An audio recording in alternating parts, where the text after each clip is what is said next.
நேத்து என்கிட்ட ஒரு வயசான அம்மா பேசுனாங்க அப்படின்னு சொல்லி ஒரு காணொளி பதிவு பண்ணியிருந்தேன்.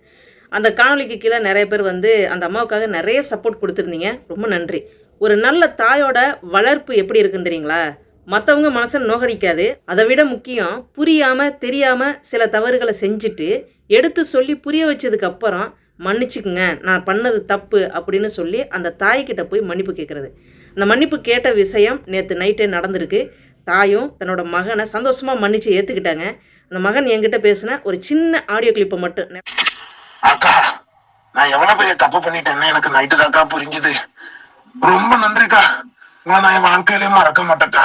என்னை வளர்க்கறதுக்கு எங்க அம்மா அவ்வளவோ போராட்டம் போராடி என்னை வளர்த்து இந்த அளவுக்கு ஆளாக்கி இருக்காங்கக்கா. இப்போ எங்க அம்மாவை நான் இப்படி பண்றது எவ்வளவு பெரிய தப்புன்னு உணர வச்சுட்டீங்கக்கா. என்ன மன்னிச்சுக்கா, என்ன மன்னிச்சுக்கா. எங்க அம்மாவை நானே பாத்துக்கிறதுக்கா. எங்க அம்மாவை நான் வெளியே யாருக்கிட்டையும் கொடுக்க மாட்டேக்கா. அவ்வளோதாங்க. ஒரு மன்னிப்பு கேட்டுட்டு திருந்திவிடணும். அதுதான் இங்க முக்கியம். திருந்தாம மீண்டும் அதே செயலை செஞ்சா, இப்ப நான் வாய் வார்த்தைகளால அம்மா கேரக்டர், பையன் கேரக்டர்ன்னு சொன்னேன். பிறகு அவங்கள காணொளியிலேயே வீடியோவா எடுத்து பதிவு பண்ண வேண்டிய அந்த ஒரு அவசியமும் ஏற்படலாம். அதனால இனி அந்த குடும்பம் சுமூகமா இருக்கும் அப்படின்னு நான் நம்புறேன். முக்கியமா நெறைய பேர் கேட்ட கேள்வி என்ன அப்படின்னா, அந்த குடும்பத்துல வந்த மருமகள பத்தி நீங்க எதுவுமே பேசலையே அப்படின்னு. அந்த மருமகள பத்தி அந்த மாமியார் அவங்களுடைய வார்த்தைகளால ஒரு சின்ன குறை கூட சொல்லலைங்க.